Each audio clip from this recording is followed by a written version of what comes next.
여러분 안녕하십니까? 전격시사 호성국입니다. 10월의 첫날입니다.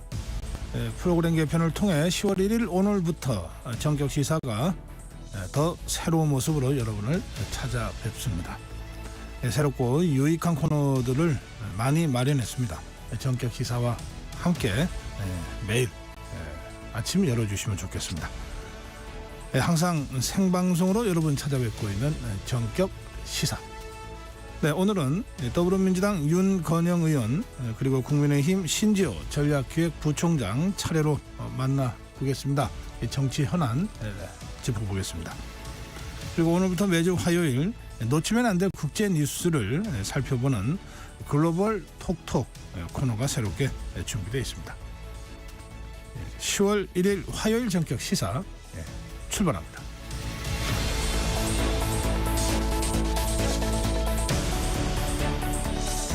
전격 시사는 유튜브 라이브로 생방송 함께 하실 수 있습니다. 문자 참여해 주십시오. 짧은 문자 50원, 긴 문자 100원, 샵 9730입니다. 콩 어플 무료입니다. KBS 1라디오 정치, 경제, 사회문화 각종 명품 콘텐츠가 지금 여러분을 기다리고 있습니다. 구독과 좋아요 그리고 좋은 댓글로 여러분 KBS 라디오 전격 시사와 함께 해주십시오.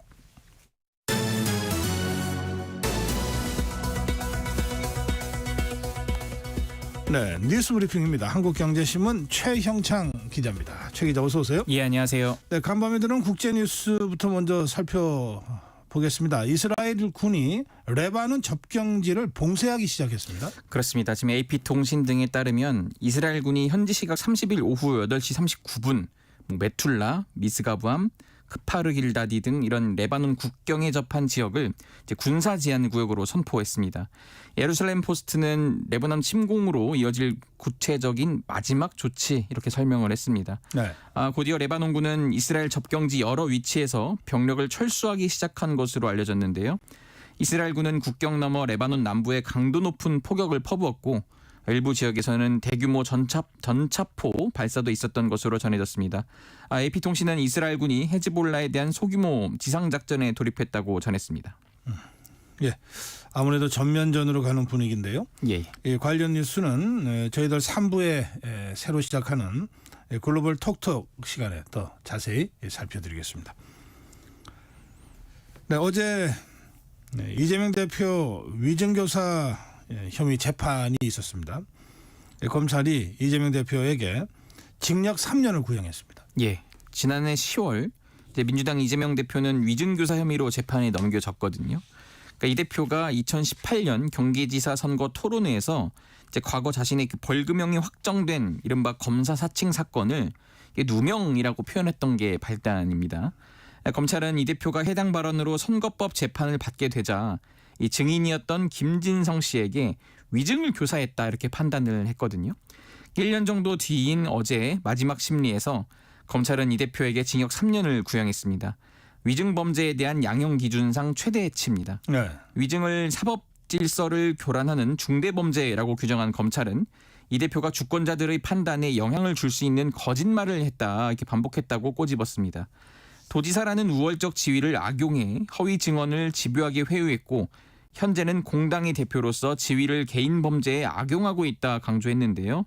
참고로 이번 재판 1심은 11월 25일에 선고될 예정입니다. 앞서 공직선거법 재판 1심도 11월 15일인데 지금 11월이 이 대표 사법 리스크 분기점으로 작용할 전망입니다. 검찰의 구형이 징역 3년형이 나온 건데 이재명 대표 측은 어떤 입장입니까? 이 대표가 이제 허위 증언을 부탁한 게 아니라 기억나는 사실을 있는 그대로 말해달라 이렇게 요청한 거라고 맞받았습니다.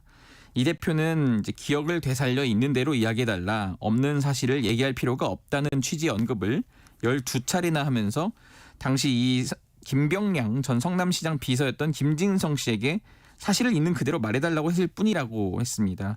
그러면서 김 씨가 이 대표가 원하는 말을 하나도 해주지 않아서 정작 이 대표 재판에 전혀 도움이 되지 않았다는 게 지금 이 대표 측 주장이고요. 검찰은 김 씨에 대해서는 위증 혐의를 적용해 징역 10개월을 구형했습니다. 김 씨는 어제 최후 진술에서 죄를 인정하고 매일 체념하면서 반성한다, 선처를 부탁드린다 이렇게 말했습니다. 검찰 구형에 대해서 여야 반응 나왔습니까? 예. 여당인 국민의힘은 이재명 대표에 대한 3년 구형은 지극히 타당하고 상식적인 일이라고 주장했습니다.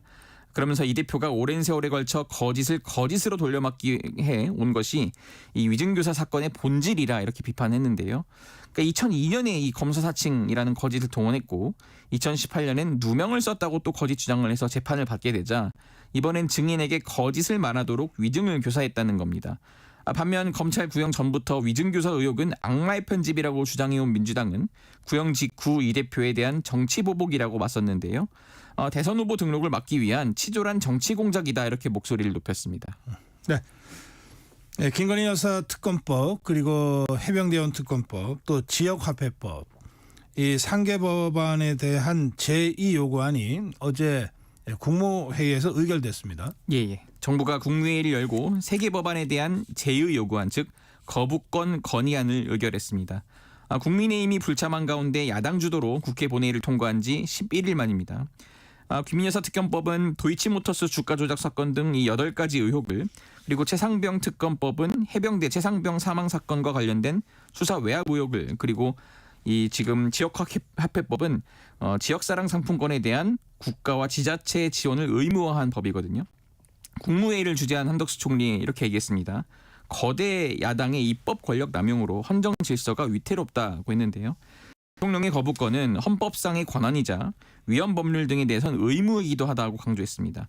윤 대통령은 해당 법안들의 거부권을 행사할 수 있는 시한이 이제 이번 주 금요일, 그러니까 10월 4일까지인데요. 대통령실은 이미 반헌법적, 위헌적 법안이라며 거부권 행사 방침을 시사한 상태여서 아마 윤 대통령도 제거할 것으로 보입니다.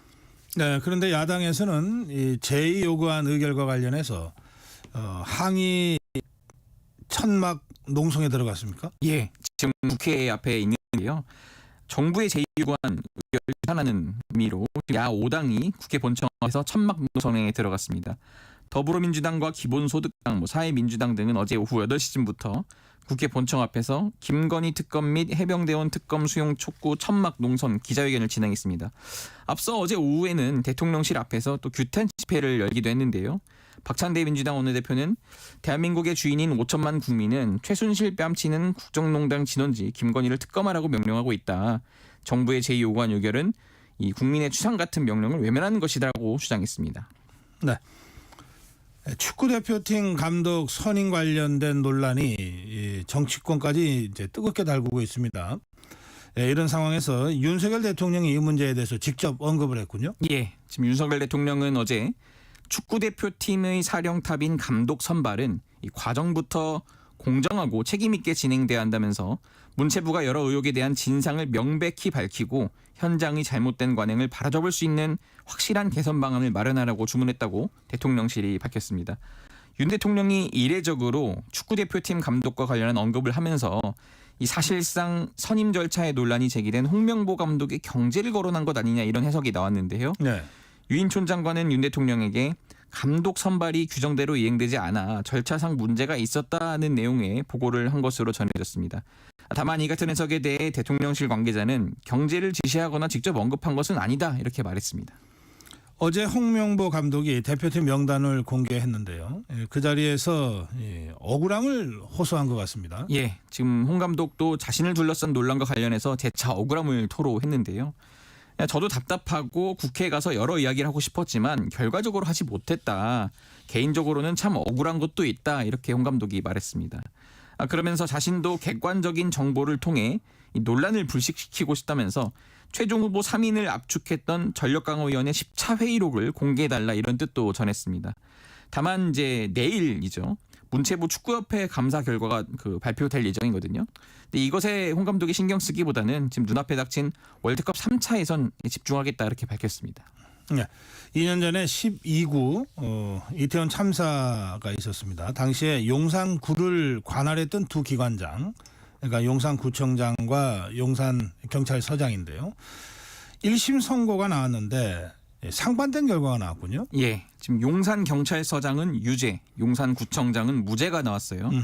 서울 서부지방법원은 이태원 참사에 부실하게 대응한 혐의로 재판에 넘겨진 이임재 전 용산경찰서장에게 금고 3년을 선고했습니다. 좀 생소한데요. 금고는 수용자를 교도소 내에 구치해서 신체 자유를 박탈하되 이 노역이 강제되는 징역과 달리 노역이 강제되지 않는 형벌입니다. 이 재판부는 이전 서장에 대해서 업무상 과실치사상 혐의를 인정하면서도 또 이제 심각한 피해가 발생할 위험이 있음을 이제 예견할 수 있었다 이렇게 설명했거든요. 그럼에도 인파 관리 대책을 마련하지 않았고 또 참사 당일 혼잡 상황을 제대로 관리하지도 못했다 이렇게 지적했습니다. 이전 서장과 함께 참사 무실 대응 혐의로 재판에 넘겨진 박희영 용산구청장에게는 무죄가 선고됐습니다. 재판부는 용산구청이 그 밀집된 군중을 해산할 권한이 없었다면서 안전관리에 대한 구체적이고 주의 의무가 있다고 보기 어렵다 이렇게 양형 이유를 밝혔습니다. 이창용 한국은행 총재, 한은 총재 사상 처음으로 기획재정부를 방문했어요. 예. 어떤 대화를 나눴을까요? 예, 지금 아마 이제 한은 총재가 경제부 기획재정부를 찾은 게 처음이라고 합니다. 역사상 처음인데 예. 세종에서 만났습니다. 한국경제 구조개혁을 위해서 머리를 맞댔는데 저출생 고령화에 따른 성장 잠재력 약화 그리고 수도권 집중에 따른 지역 소멸, 사회 이동성 저하 같은 구조개혁 문제를 논의했는데요. 한은은 최근 입시제도 문제와 관련해서 이제 보고서를 낸 적이 있어요. 네. 여기에 대해서 또 이창용 총재가 어제 한마디 했는데 성적 순으로 이제 대학을 뽑는 게 가장 공정한 것은 아니다.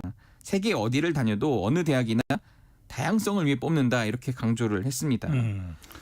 예, 지금 뭐 이 금리 인하 문제로 많은 분들이 이제 한은을 이제 바라보고 있는데 어제 금리 관련 발언이 혹시 있었습니까? 그 관련 발언은 없었는데요. 안 그래도 지금 기자단이 계속 물어봤거든요. 네. 최 부총리는 그건 한은의 고유 영역이다 이렇게 선을 그었고 이 총재 역시 오늘은 코멘트하지 않겠다 하면서 모두 답변을 피했습니다. 다만 일각에서는 한은의 10월 금리 인하 가능성을 높게 좀 점치면서 이 두 수장이 금리 인하로 인한 파급 효과와 뭐 거시경전성 정책 공조의 중요성에 대한 교감을 나눴을 가능성은 있다고 봤거든요. 네. 지금 한은 이창용 총재는 일단 한은과 기재부가 이제 거시경제 양축으로서 정보 교류 그리고 정책 공조가 필요한 이 시대적 변화 요구에 대한 적응이라면서 이제 어제 만남을 부여하기도 했습니다. 네, 오늘 여기까지 듣겠습니다. 뉴스브리핑 한국경제신문 최형창 기자였습니다. 감사합니다. 네, 전격 시사 듣고 계신 지금 시각 7시 32분입니다. 전격 시사 날씨 정보입니다. 오늘부터는 가을 옷을 꺼내셔도 되겠습니다. 오늘 전국 곳곳에 비가 내리면서 쌀쌀해지겠는데요. 이제 더위 걱정은 없겠습니다. 현재 수도권과 강원 북부 내륙, 충남 북서부 지역에 비가 약하게 내리는 곳이 있습니다. 오전부터 그 밖에 중부지방과 호남, 오후에는 경남 서부 지역과 제주도에 가끔 비가 내리겠는데요. 오후에는 비가 대부분 그치겠지만 전남과 경남 서부 지역은 밤까지, 제주도는 내일 이른 새벽까지 이어지는 곳이 있겠습니다. 비의 양은 대부분 5에서 10mm 정도로 많지 않겠지만 전국적으로 바람이 강하게 불겠습니다. 비가 그친 뒤에는 찬 공기가 내려오면서 오늘부터 날이 쌀쌀해지겠는데요. 오늘은 비가 먼저 그치는 중부지방의 낮 기온이 5도 이상 낮아지겠습니다. 오늘 낮 기온 서울과 춘천 21도, 대전 23도, 대구 27도가 예상됩니다. 특히 내일 서울의 아침 기온은 11도로 뚝 떨어지겠고요. 일부 경기 내륙과 강원 내륙에서는 한 자릿수로 내려가는 곳도 있겠습니다. 기온이 급격하게 변하는 만큼 건강관리 잘 하셔야겠습니다. 내일은 동풍의 영향으로 동해안 지역에 비가 내리겠고요. 모레 개천절과 다음 날인 금요일 사이에는 전국 곳곳에 비가 오는 곳이 있겠습니다. 지금 서울의 기온은 20.5도입니다. 지금까지 날씨 정보의 조한일이었고요. 이어서 KBS 교통정보센터의 김민희 씨가 교통 상황 전해드립니다. 네, 임시 공휴일이자 국군의 날인 오늘 확실히 출근 차량들은 거의 없습니다. 지방으로 이동하는 몇몇 구간을 중심으로 정체가 빠르게 늘고 있는데요. 다만 앞서 들으신 것처럼 전국에 비 소식이 있어 교통안전에 각별히 신경 쓰셔야겠습니다. 서해안고속도로 목포 쪽으로 서평택 부근에서는 사고가 나면서 1, 2차로가 막혀 있는데요. 부근으로 차량들 더디게 지납니다. 광주 원주고속도로 원주 쪽으로는 초월에서 초월터널 사이로 정체 시작됐습니다. 경부고속도로 부산 쪽으로는 반포부터 서초 사이와 또 남사 진위에서 남사 사이로 교통량 늘었습니다. 반대 서울 방면으로 70물류 부근에서는 화물차 단독 사고가 나면서 4차로와 갓길을 막고 처리하고 있습니다. 그 밖에 서울 시내에서는 북부간선도로 구리 쪽으로 신내 나들목 일대로 지나는 차량들이 많습니다. KBS 교통정보센터였습니다.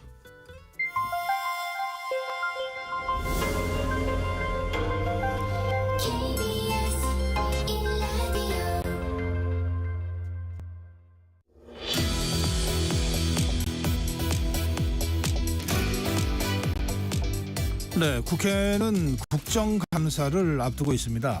여야는 전 현직 대통령 가족 수사 관련해 증인 채택 공방을 벌이고 있는 상황입니다. 특히 야권에서는 문재인 전 대통령 검찰 수사에 대응하기 위해 꾸려진 전 정권 정치탄압대책위원회가 활발하게 활동하고 있습니다. 이 대책위원회에서 활동하고 있는 더불어민주당 윤건영 의원 전화로 연결해서 자세한 말씀 좀 듣겠습니다. 의원님 안녕하십니까? 네, 안녕하세요. 구로을의 윤건영입니다. 네, 서울에 있는 구로을 지역구 재선 의원이신가요? 네, 그렇습니다. 네, 윤건영 의원 아침에 전화로 만나보겠습니다.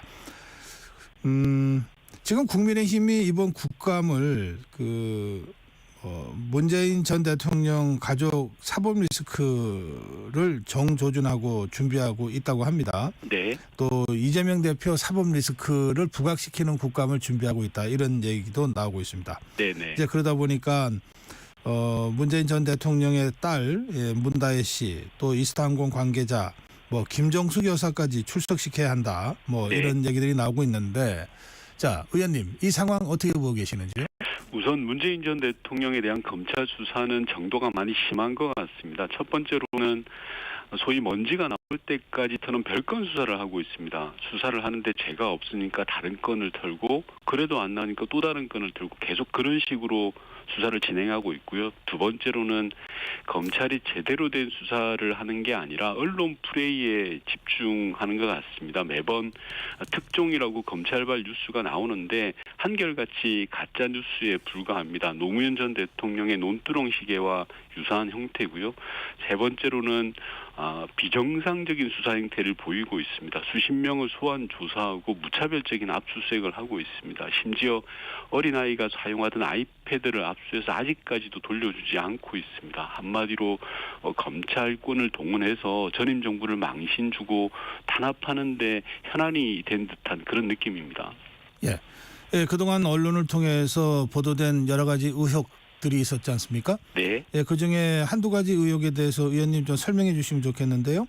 네. 우선 엊그저께 얼마 전에 나온 얘기는 문재인 전 대통령의 전 사위죠. 소모 네. 씨가 타이 이스타젯에 이제 특혜 청탁 취업이 됐다 이런 의혹이 있었는데 네. 그 이전에 네. 게임 회사를 다닐 때 게임 회사도 문재인 전 대통령이 좀 청탁을 했다는 의혹이 새롭게 보도가 됐는데 그 문제는 의원님 어떻게 생각하고 계십니까? 방금 말씀하신 게 전형적인 별건 수사입니다. 애초에 검찰의 수사는 2018년 전 사위의 타이 이스타젯 취업 건을 수사를 했습니다. 그런데도 별다른 혐의가 발견되지 않자 갑자기 4년이 지난 2022년 즉 문재인 전 대통령의 퇴임 이후를 수사를 했습니다. 그런데도 그게 별게 없자 이제는 방금 말씀하셨던 2015년 건을 수사하고 있습니다. 말 그대로 제가 나올 때까지 탈탈 털겠다라는 겁니다. 다른 것도 아니고요.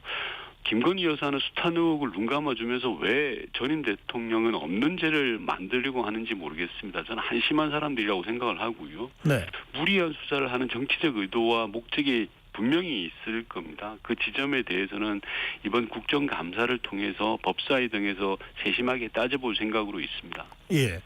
의원님 그와 별도로 네. 또 제주도의 송기인 신부 소유의 집을 문다혜 씨가 거래했던 부분과 관련해서 또 여러 가지 의혹을 언론이 보도하고 있는데요. 그 문제는 좀 설명을 해주실까요? 맞습니다. 그것 또한 전형적인 별건입니다. 앞서 말씀드린 것처럼 전 사위의 취업건은 2018년인데요. 네. 제주도에 주택을 구입한 건 문재인 전 대통령의 퇴임 이후인 2022년 이후입니다. 심지어 전 사위와의 이혼한 지도 한참 지나서입니다. 그리고 두 번째로는 별장이 아니라 30년도 더 된 오래된 주택입니다. 네. 말만 별장이지 규모도 아직 작고요. 그리고 세 번째로는 그 주택을 구입하게 된 배경이 문다혜 씨가 에어비앤비 공유 숙박업을 하기 위해서 구입을 한 겁니다. 아하. 별장이 아니라. 네. 즉 에어비앤비로 구입하기 위해서 준비하기 위해서 구입한 주택인데 그곳까지도 압수수색을 했습니다. 상식적으로 생각을 해보십시오. 에어비앤비를 할 곳에 사사로운 물건들을 갖다 두지 않지 않겠습니까? 네. 그런 곳까지도 검찰이 압수수색을 하면서 무분별한 수사 행태를 보이고 있습니다. 예. 그래서 이 전 정권 정치탄압대책위원회가 지난 23일 양산에 문재인 대통령을 방문하지 않았습니까? 네네. 예, 그때 그 분위기 그 의원님도 가신 걸로 아는데 네. 좀 전해주시겠어요? 우선 이번 수사가 얼마나 부당한지에 대해서 의원님들이 여러 이야기를 나누셨고요. 네. 또 아울러서 검찰개혁의 필요성에 관한 이야기도 서로 나누었습니다. 대책위에서는 전반적으로 민주당이 한마음으로 되어서 대응을 하겠다라는 그런 말씀을 드리는 그런 자리였습니다. 네. 그 자리에서 문재인 전 대통령이 뭐라고 그러셨나요? 문재인 전 대통령께서 많은 말씀을 하시진 않으셨고요. 네. 의원들의 이야기를 주로 듣는 그런 상황이었습니다. 아, 그래요. 그런데 그 보도에 따르면 네. 무슨 생계비를 책임졌다 이런 식으로 보도가 되는데 그게 아니고 네. 내가 전 사위 집에서 살면서 그 임대료를 낸 것이다 이런 취지의 발언이 있었다고 보도가 됐던데 그게 이날 있었던 얘기입니까? 그런 유사한 말씀이 있었습니다. 예. 어떤 거냐고 하면 2012년에 네. 문재인 전 대통령이 애초에 양산에서 거주를 하셨잖아요. 네. 이제 국회의원이 되면서 서울로 올라가시게 되는데 네. 서울에 거주하실 집이 없자 딸의 집에 살게 되는 그런 상황이 되었습니다. 그래서 그 딸 집에 살면서 적절한 임대료를 줬다라는 말씀의 취지였습니다. 네. 그래서 이게 마치 생계비를 주다가 그 타이스타젯에 취직시키고 생계비를 안 줘서 경제 공동체가 됐다라고 하는 검찰의 주장은 사실과 다르다. 이것을 이제 사실관계를 가지고 이제 반박하는 취지의 발언이 있었다. 이렇게 보도가 됐는데 네. 지금 그런 취지의 말씀이 있었다는 거죠? 정확하진 않지만 예. 대략의 그런 취지입니다. 저간의 사정을 말씀해 주셨던 것입니다. 네, 알겠습니다. 이제 그런가 하면 문재인 전 대통령에 대한 수사나 또 가족에 대한 수사가 이제 계속되면서 네. 이제 주로 논란이 많이 됐던 의혹의 당사자로 거론이 됐던 문다혜 씨가 네.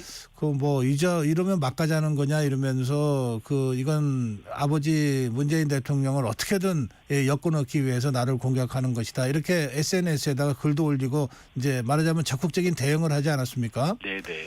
그 문다혜 씨의 그런 대응 방식과 태도에 대해서는 의원님은 어떻게 평가하시는지요? 우선 문다혜 씨가 화가 많이 날 것 같아요. 그렇지 않겠습니까? 아버지가 대통령이라고 하더라도 본인의 개인 사생활도 있는 거고 네. 개인의 상황과 처지가 있는데도 불구하고 지금 몇 년째 검찰의 무리한 수사로 먼지 털듯이 털고 있거든요. 네. 심지어 고등학교 동창과의 아주 가벼운 금전 거래가 있다 그래서 그 친구에 대한 조사도 했습니다.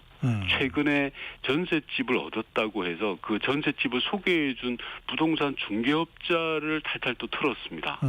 뭔 일만 하면 검찰이 쫓아다니면서 먼지 털듯이 별건 수사를 하고 있는 상황이다 보니까 상식적으로도 생각해봐도 화가 많이 나지 않겠습니까? 그런 네. 상황이라는 걸 염두에 좀 두셨으면 좋겠고요. 저는 검찰이 무리한 수사를 좀 안 하셨으면 좋겠습니다. 왜 전임 정부를 그렇게 못 잡아먹어서 안 데려놨는지 이해할 수도 없고요.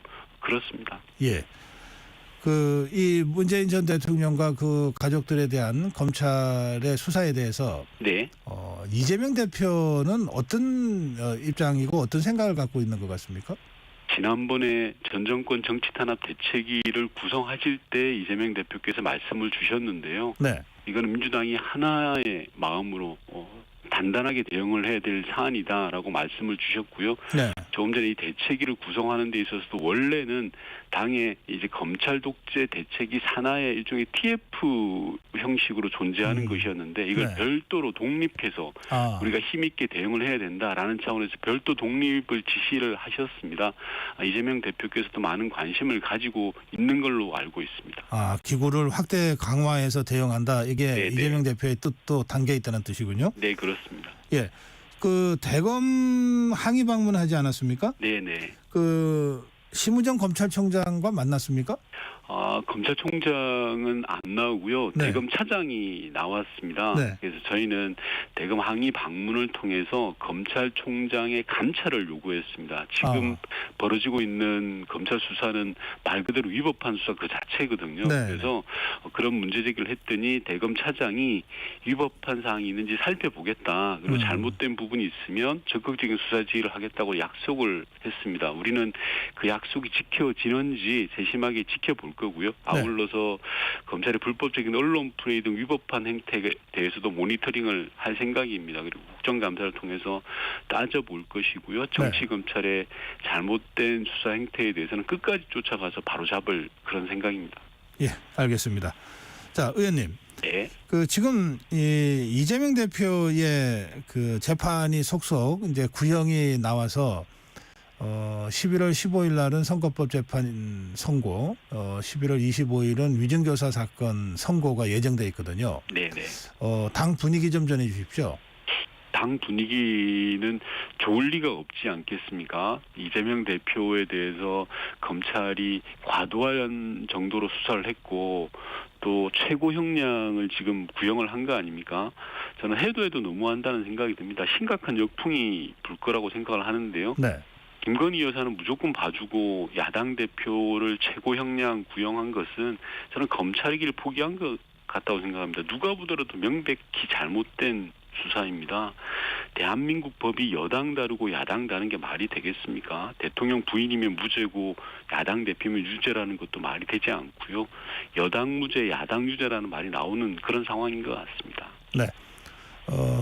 재판부의 판결을 뭐 지켜봐야 되겠습니다만, 네. 의원님 그래도 어떻게 예상하시는지요?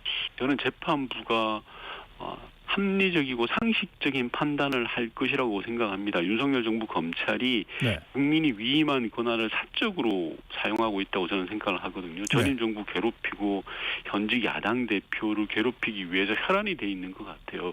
과거 군사 독재 시절에는 총칼로 국민을 위협했고 마구잡이로 잡아갔다면 지금은 총칼보다 더한 법이라는 무기를 들고 소위 사법 독재를 하고 있는 그런 전형이라고 생각을 합니다. 그런 부분에 대해서 법원이 상식적인 판단을 내릴 거라고 생각을 합니다. 예. 그런데 11월에 이렇게 1심 선고가 이제 있으면서 만에 하나 이제 선거법 재판 경우에는 100만 원 이상 형이 나오면 비록 1심이라도 이제 의원직 박탈형에 해당되잖아요. 네네. 또 위증교사 경우에는 금고 이상의 형이 나오면 그것으로도 또 피선거권이 제한되잖아요. 네. 이게 가정으로 질문하는 게 적절치 않다고는 생각합니다만 뭐 대다수 언론이 지금 관심 갖는 것은 그럴 경우에 이게 이재명 대표의 리더십이 상당히 흔들리고 뭔가 민주당에 균열이 올지도 모른다 이런 얘기들을 지금 하고 있어서 그 문제는 의원님 어떻게 생각하십니까? 우선 첫 번째로는 사법부가 상식을 가진 사법부라면 그럴 리가 없다라고 생각을 하고요. 그리고 두 번째로는 리더십의 문제는 저는 생기지 않는다고 생각을 합니다. 왜냐하면 검찰의 무도한 수사라는 것을 많은 국민들이 알고 있습니다. 김건희 여사는 무죄고 야당 대표만 유죄라는 것이 통하지 않을 겁니다. 그렇기 때문에 민주당 내 리더십의 흔들림 이런 현상은 발생하지 않을 거다. 저는 그렇게 생각하고 있습니다. 예, 알겠습니다. 네, 지금 윤건영 의원과 전화 대담을 하고 있습니다. 그런데 의원님 말씀하시면서 지금 김건희 여사 얘기를 여러 차례 하셨는데요. 네네. 그 김건희 특검법 있잖아요. 네네. 이게 이제 어제 국무회의에서 제2요구권을 건의하는 의결을 했기 때문에 뭐 내일이나 이렇게 대통령이 제2요구해서 국회에 돌려보낼 것 같거든요. 네네. 그 경우에 어떻게 처리할 계획으로 있습니까? 저는 국회 표결 제2투표를 바로 할 거라고 생각합니다. 왜냐하면 10월 10일이 선거법 그 기한이 만료되는 거지 않습니까? 그렇기 때문에 국회 표결을 붙여서 국민의힘 의원들의 상식적인 판단을 믿어봐야 될 거라고 생각합니다. 저는 지금 윤석열 대통령과 국민의힘이 많이 불안해할 것 같아요. 국민의힘 의원들도 눈과 귀가 있는데 민심이 어떤지는 다들 잘 알고 있지 않겠습니까? 설령 이번 표결에서 뚝이 당장 무너지듯이 그러진 않겠지만 이미 저는 윤석열 정부를 지탱하고 있는 뚝은 메뚜기에는 커다란 구멍이 났다라고 생각을 합니다. 네. 김건희 여사 특검법 때 국민의힘에서 필리버스터를 포기한 게 저는 대표적인 사례라고 생각을 하는데요. 아하. 국민의힘 내에서도 김건희 여사를 더 이상 방어하기 힘들다라는 것을 이제 반증한 거고 지금은 서로 눈치를 보고 있는데 결국 멀지 않아서 김건희 여사를 포기하자 버리자라는 쪽으로 갈 것 같습니다. 언제까지 또 한동훈 대표가 윤석열 대통령의 소위 부하 노릇을 하겠습니까? 저는 오래 가지 않는다고 생각합니다. 왜냐하면 한동훈 대표가 사는 길이 무엇인지 본인 스스로 잘 알고 있기 때문입니다. 그러면 그 윤석열 대통령과 한동훈 대표 간의 갈등은 결국은 그 폭발하고 네. 일대 그 균열이 가시화될 거다 이렇게 예상하시는 것 같습니다. 네, 그렇습니다. 이미 추는 기울었습니다. 뭐 독대를 윤석열 대통령이 안 해준다라는 식으로 언론에 보도되고 있습니다만 힘의 무게는 기울었다고 봐야 될 것 같습니다. 그게 바로 민심이니까요. 민심을 이기는 대통령은 없거든요. 네. 네. 의원님 지금 네. 이런 상황에서 그 지난 그 주말에 네네. 여러 그 진보 단체들이 사실상 대통령 탄핵을 위한 집회를 시작했다고 다 보도가 됐거든요. 네네. 그리고 또 조국 혁신당의 조국 대표도 그 더불어민주당 쪽에 탄핵 함께 하자고 다시 공개적으로 촉구하는 발언이 나왔습니다. 예. 자, 더불어민주당 지금 탄핵으로 가는 겁니까? 이미 말씀하셨던 것처럼 시민사회나 시민들은 탄핵 이야기를 오래전부터 해 오셨죠. 그게 현실이고요. 그러니까 그게 어떤 거냐를 먼저 살펴봐야 될 것 같습니다. 국민들 마음에서는 소위 말해서 심정적 탄핵 국면이라는 게 공공연한 상황이지 않겠습니까? 그리고 탄핵은 헌법이 부여한 국회에 부여한 권한이죠. 그런 부분을 사용할지에 대한 부분은 차분하게 따져보고 면밀하게 계산을 해봐야 될 것 같습니다. 중요한 것은 국민이 윤석열 대통령을 어떻게 생각하냐라는 문제입니다. 이번 추석 명절 때도 보면 많은 제 주변의 사람들이 윤석열 대통령이나 김건희 여사 이야기가 나오면 아유 기분 나쁘다 뭐 이야기도 하지 말아라라는 형국이지 않습니까? 실상이 그렇다 보니 심정적 탄핵이다라고 말씀을 드리는 것 같습니다. 이제 그런 상황을 주목해서 봐야 된다는 말씀을 먼저 드리고 싶습니다. 네. 그 지금 국민의힘에서는 그 더불어민주당 강득구 의원이 그 탄핵의 밤 행사를 위한 대관을 한 것에 대해서 강력하게 지금 규탄하고 있는 상황인데요. 네. 그 문제는 의원님 어떻게 생각하십니까? 그럴 일인가 싶습니다.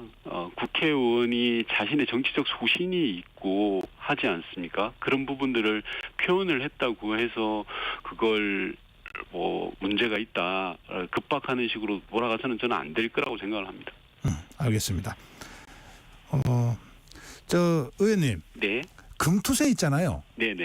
이 문제를 더불어민주당이 아직 최종 결론을 내지 못하고 있는 상황인데요. 네. 이거 언제쯤 결론이 나죠? 워낙 이슈가 되고 있는 상황이라 뭐 저는 그럴수록 신속하게 정리해야 된다라는 생각을 가지고 있습니다. 네. 다만 아직 최종 당의 입장을 정리한 건 아닌 것 같습니다. 정책의총을 이달 초에 개최해서 최종적인 의견 수렴 결차를 거칠 것으로 보입니다. 금투세가 워낙 관심이 많은 정책이니만큼 그렇죠. 시장에 미치는 영향들을 고려해서 당이 합리적 판단을 내릴 거라고 저는 그렇게 생각하고 있습니다. 예. 그 마지막 질문이 되겠습니다. 그 의원님 며칠 전에 네. 미국 대통령 선거와 한국 정치를 주제로 한 특강을 하신 걸로 저희가 들었는데요. 지금 마침 미국 대선이 굉장히 박빙으로 전개되고 있고 또 며칠 남지도 않았어요. 네네. 그 어떻게 전망하시는지요? 우선 미국 대통령이 누가 되더라도 우리 입장에서는 정말 걱정입니다. 예를 들어서 트럼프 후보가 되면 방위비 분담금을 엄청나게 요구할 겁니다. 문재인 정부 때 5조 원을 요구한 적이 있었는데요. 그랬죠. 이번에는 플러스 알파가 될 겁니다. 우리가 도저히 감당 불가능한 수준을 요구할 수도 있습니다. 해리스 후보가 되어도 마찬가지입니다. 해리스 후보는 한반도 정책에 있어서 방관자적인 자세를 취할 가능성이 매우 높습니다. 아하. 소위 전략적 인내라는 건데요. 우리 입장에서는 득될 게 하나도 없습니다. 이럴 때일수록 저는 정신 바짝 차려야 된다고 생각을 하고요. 현 네. 정부처럼 상황을 너무 낙관해서도 안 됩니다. 지금처럼 손 놓고 있다가는 소위 국제 왕따 되기가 십상입니다. 한반도 문제만큼은 우리 손으로 결정한다는 원칙을 확고히 하고 강대국에 의존하는 외교가 아니라 국익 중심의 실리 외교를 펼쳐나가는 게 정말 중요하다. 그럴 때가 왔다라는 말씀 꼭 드리고 싶습니다. 예, 알겠습니다. 오늘 의원님 말씀 여기서 줄여야 되겠습니다. 네. 예, 말씀 잘 들었습니다. 네, 고맙습니다. 네, 예, 더불어민주당 윤건영 의원과 말씀 나눴습니다. 예, 정격 시사 1부 여기서 마무리하겠습니다.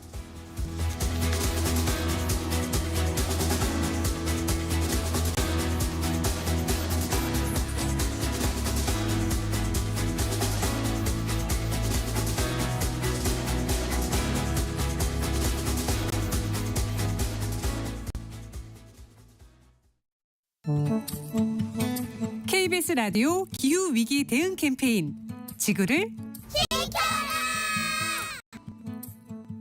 안녕하세요. 저는 모두를 위한 환경교육연구소의 부소장 임수정이라고 합니다. 사실 혼자 하는 실천은 좀 외롭기도 하고 지속해 나가기가 어려울 때가 많은데 나와 뜻이 맞는 그런 친구, 가족, 이웃과 이런 실천 활동을 함께 한다면 더 즐겁고 재미있게 힘을 얻으면서 오래 지속할 수 있지 않을까 싶어요. 뭔가 내가 환경을 위해서 실천을 해보고 싶다라고 생각하실 때 나와 뜻이 맞는 그런 사람들을 만나기 위해서 지역에 있는 환경교육센터라던가 평생교육기관 혹은 공공기관들에서도 환경교육 활동들을 많이 하고 있으니까 이런 곳들의 문을 두드려 보시면 더 많은 동지들을 만나실 수 있지 않을까 싶습니다. 그랬을 때 더 오래 우리가 함께 할 수 있는 그런 힘을 얻을 수 있을 것 같아요. 사람마다 다양하게 환경 실천을 하고 계신 분들도 계시고 또 어떤 걸 해볼까 고민하시는 분들이 많이 계실 것 같은데 제가 좀 추천해드리고 싶은 사이트가 1.5도씨 라이프스타일 계산기라는 사이트가 최근에 만들어졌어요. 간단하게 몇 개만 클릭을 하면 나의 라이프스타일에서 배출하고 있는 탄소 배출량을 확인하실 수가 있어요. 그걸 확인한 후에는 내가 어떤 부분에서 탄소를 더 줄일 수 있을까 이런 것들을 아실 수가 있거든요. 그 부분을 좀 노력해서 줄여보시는 걸 도전해 보시면 어떨까 이런 생각이 좀 들었어요. 뜨거워지고 있는 지구. 지금 우리의 문제입니다. KBS 라디오 기후위기 대응 캠페인 지구를 지켜라 였습니다.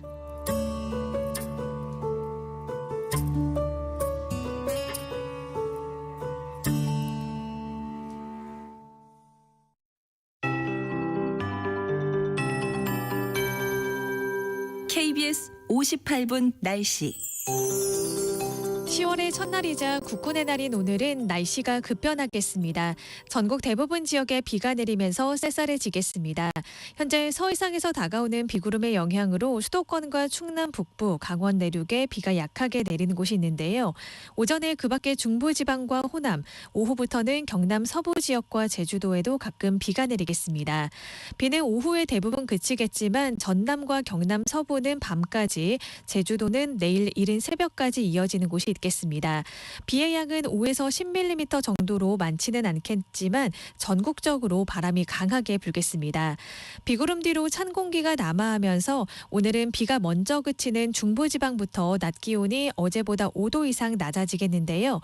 현재 기온 서울이 20.6도 등 아침 기온은 어제와 비슷하거나 조금 높게 시작하고 있지만 낮 기온은 서울과 춘천 21도, 대전 23도, 대구 27도로 중부지방의 낮 기온은 20도 안팎에 그치겠습니다. 특히 내일은 서울의 아침 기온이 11도로 뚝 떨어지겠고요. 일부 경기 내륙과 강원 내륙에서는 한 자릿수로 내려가는 곳도 있겠습니다. 내일은 동풍의 영향으로 동해안 지역에 비가 내리겠고요. 태풍 끄라톤의 발달 정도와 진로 등에 따라서 주 후반에는 전국 곳곳에 비바람이 몰아칠 수 있겠습니다. 현재 서울의 기온 20.6도입니다. 조환일입니다.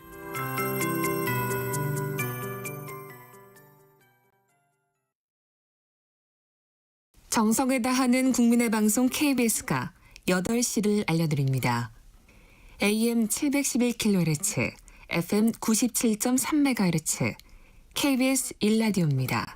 HLKA.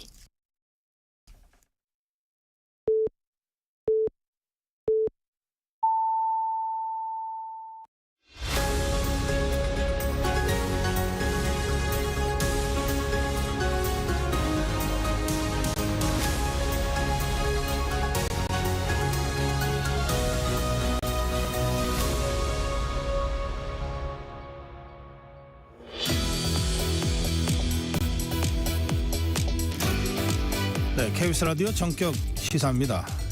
이번에는 국민의힘 신지호 전략기획부총장과 함께 전국 현안들에 대해서 다시 짚어보겠습니다.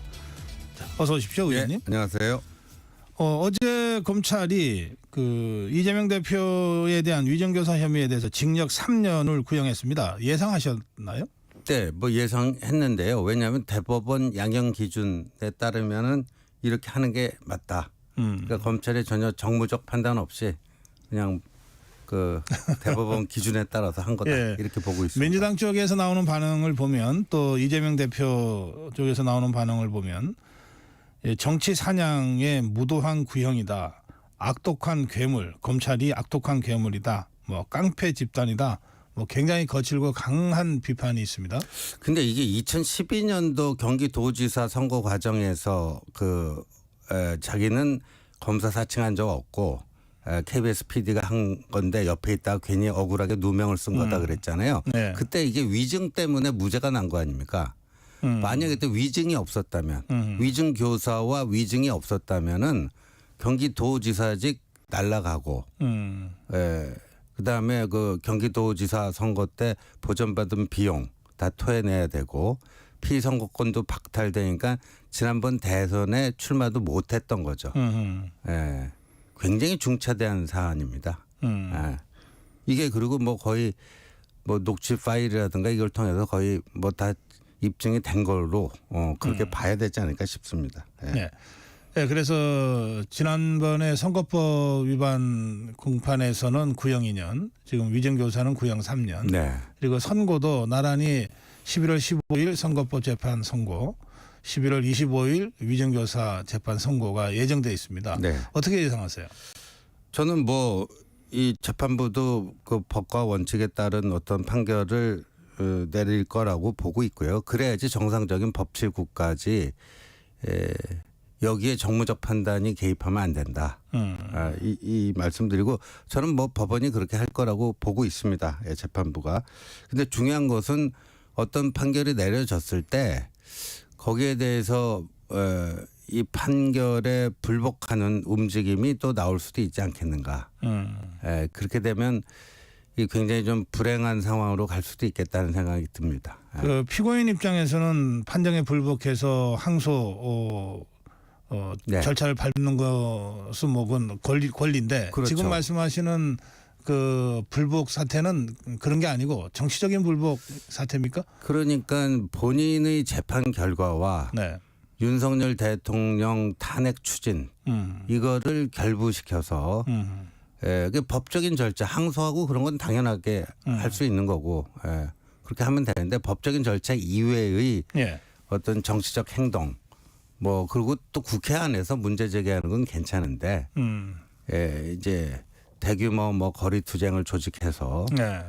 본인의 그 판결 결과와 대통령 뭐 탄핵 이거를 무리하게 결부시켜서 사회 혼란을 조성할 수도 있겠다 하는 그런 우려. 네.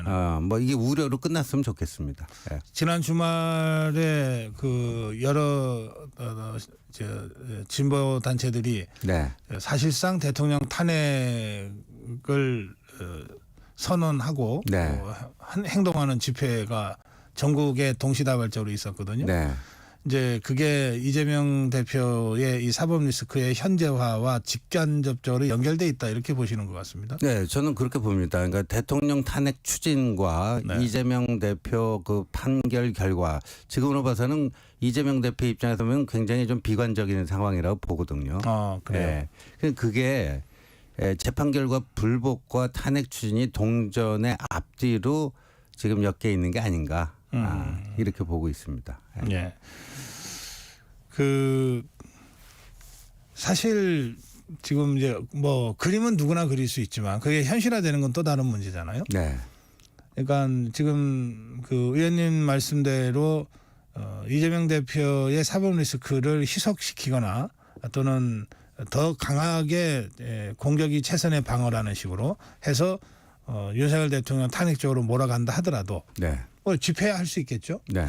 그런데 탄핵이라고 하는 헌법적 절차는 국회에서 200명 3분의 2가 찬성 표결하지 않으면 불가능한 것 아닙니까? 예, 물론입니다. 예. 그러면 108명의 국민의힘 의원들이 이탈하지만 않으면 어떤 경우에도 탄핵은 안 된다는 뜻이잖아요. 네. 그 부분에 대해서는 어떻게들 전망하십니까? 지금 더불어민주당에서는 이탈표가 있을 거라는 전제 또는 네. 뭐 희망사항을 갖고 있는 것 같은데. 그 저희 당내에서 이제 108석이니까 8표가 무너지면 이제 그런 결과가 나올 수가 있는데 네. 뭐 최상병 특검이라든가 뭐 다른 법안에 대해서는 일부 의원들이 이견은 있을 수 있고 또 일부 그런 게 나타났고 뭐 안철수 의원의 경우 최상병 특검 때 혼자 표결할 때 혼자 네. 남아서 이제 찬성표도 행사하고 그랬는데 이 문제는 전혀 차원이 다른 문제라고 봅니다. 아. 그래서 여기서 이탈표가 발생할 가능성은 저는 거의 없다. 거의 없다 이렇게 보고 있습니다. 네. 알겠습니다. 하여튼 그건 뭐 상당히 좀 이 변동성이 있는 상황이 되니까. 네. 예, 그러나 어떤 경우에도 또다시 탄핵으로 가지는 않을 거다. 그거는 막아낼 자신이 있다. 네. 지금 일단 그런 말씀 예, 듣겠습니다. 그래서 그 8표를 공략하기 위해서 외부에서 굉장히 그 분위기를 조성해서 오히려 국회에 그 압력을 넣는 네네. 이런 식의 그 전략을 구사하지 않을까 이렇게 생각하는데 아까도 말씀드렸듯이 워낙 속이 훤히 들여다 보이는 그런 공세이기 때문에 저희 당의 뭐 이탈은 없을 거라고 봅니다. 예. 예. 그런 맥락에서 그 더불어민주당 강덕구 의원이 탄핵의 밤이라고 하는 행사를 이제 네. 그 진보 단체들이 국회 대회의실에서 하도록 이렇게 한 데 대해서 국민의힘에서 아주 강력한 성토가 나왔던데요. 네, 거기에 대해서는 뭐 다 이구동성으로 좀 선을 넘었다. 다만 뭐 국회의원이 정치적 소신 운운하지만 이렇게 뭐 탄핵이라는 게 뭐 직무집행 과정에서 중대한 헌법이나 법률 위반이 있어야 되는데 뭐 그것조차 제시를 못하는 거 아닙니까? 네, 알겠습니다. 자, 그건 그렇고 문재인 전 대통령과 그 가족들에 대한 사법 처리가 지금 검찰에 의해서 계속 이제 수사가 지금 진행되고 있는데 예, 더불어민주당에서는 이제 전 정권 탄압 대책위원회까지 그 발족해서 지금 대응하고 있는 상황입니다.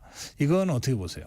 그 사실 그 전부터도 이제 문재인 전 대통령 일가에 대한 수사는 진행되어 왔는데 네. 이재명 대표 측의 반응이 최근에 와서 많이 달라진 것 같아요. 아 그래요? 예, 그건 본인을 위한 포석이다 이렇게 봅니다. 왜냐하면 11월, 15일, 25일 이제 이런 1심 판결 결과가 나오면은 아마 본인의 리더십이 당내에서 흔들릴 수도 있지 않겠느냐. 그렇다면은 미리 문재인 전 대통령 수사 그걸 뭐 정치 탄압이다 해서 지원함으로써 1심 판결 이후에 예상되는 당내 균열이나 동요를 차단하기 위한 포석 아닌가 이렇게 보고 있습니다. 뭐 일종의 동병상련 그렇죠. 네. 정서들도 있을 수 있고 네. 또 공동 대응을 그렇죠. 네. 하기 위한 정치적 필요도 있고 네. 또 만약에 뭐 결과가 안 좋을 경우에도 서로가 서로를 좀 버팅겨주는 그렇죠. 예, 뭐 여러 가지 포석이 담겨 있다. 예, 저는 그렇게 보고 있습니다. 그래서 뭐 저는 이재명 대표가 최근에 뭐 섀도우 캐비넷을 만들어라. 예, 그렇게 지시했다고 알려졌죠. 그러니까 대선 조기 준비 아닙니까? 2년 반이나 남은 대선을 벌써부터 뭐 그림자 내각 뭐 등등 이거는 조기 대선을 상정하고 그 준비도 조기에 하려고 하는 게 아닌가 이렇게 보고 있고 문재인 전 대통령 측에서도 본인 이제 수사의 칼날을 피해 나가기 힘들다고 봤을 때는 네. 윤석열 대통령이 빨리 뭔가 권좌에서 내려오는 것을 희망할 수밖에 없지 않겠는가. 그런 점에서 묘한 이제 동병상련이라고 할까요? 네. 이재명 대표 측에도 그런 걸 읽고 지금 같이 뭐 스크럼을 짜려고 하는 그런 게 아닌가 보입니다. 그 문제는 제일 마음이 급한 사람이 조국 대표 아니냐 이런 분석들이 있던데요. 그렇죠. 그러니까 그 이재명, 조국, 문재인 이 세 분이 그런 점에서 윤석열 대통령 남은 임기를 인정하지 않으려고 하는 점에서는 또 일치가 공동의 이해관계가 네. 있는 것이다. 네.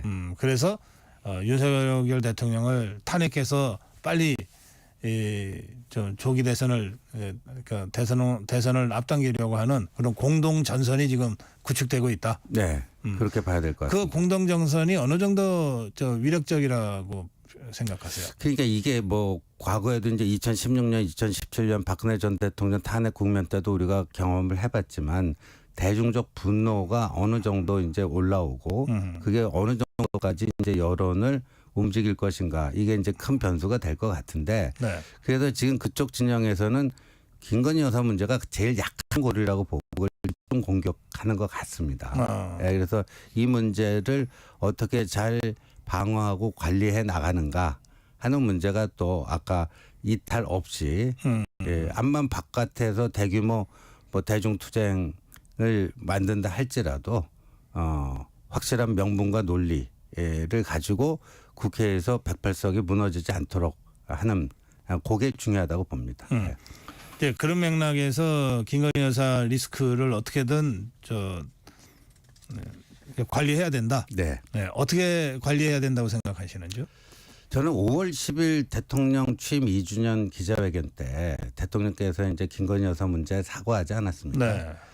이제 지금 당사자만 남은 거고 그러니까 좀 진솔한 사과를 한 것이 오히려 사과를 하게 되면 야권은 그 이후 더 공세를 하고 뭐 해서 저들의 술수에 말려드는 거 아닌가 하는 의견도 있고 그것도 뭐 경청하고 고민해 봐야 될 그런 일리 있는 이야기인데 이 사과를 어떻게 해서 국민 여론을 조금이라도 좀 더 진정을 시키고 뭐 하느냐. 그러니까 그 사과를 단순히 하고 안 하고의 문제가 아니라 여론이 조금 이제 이 분노 게이지를 조금 더 낮추는 그런 식의 뭐 사과가 이루어진다면 오히려 아까 제가 말씀드린 그런 것을 방어하고 관리하는 데 도움이 될 수 있다 이렇게 생각합니다.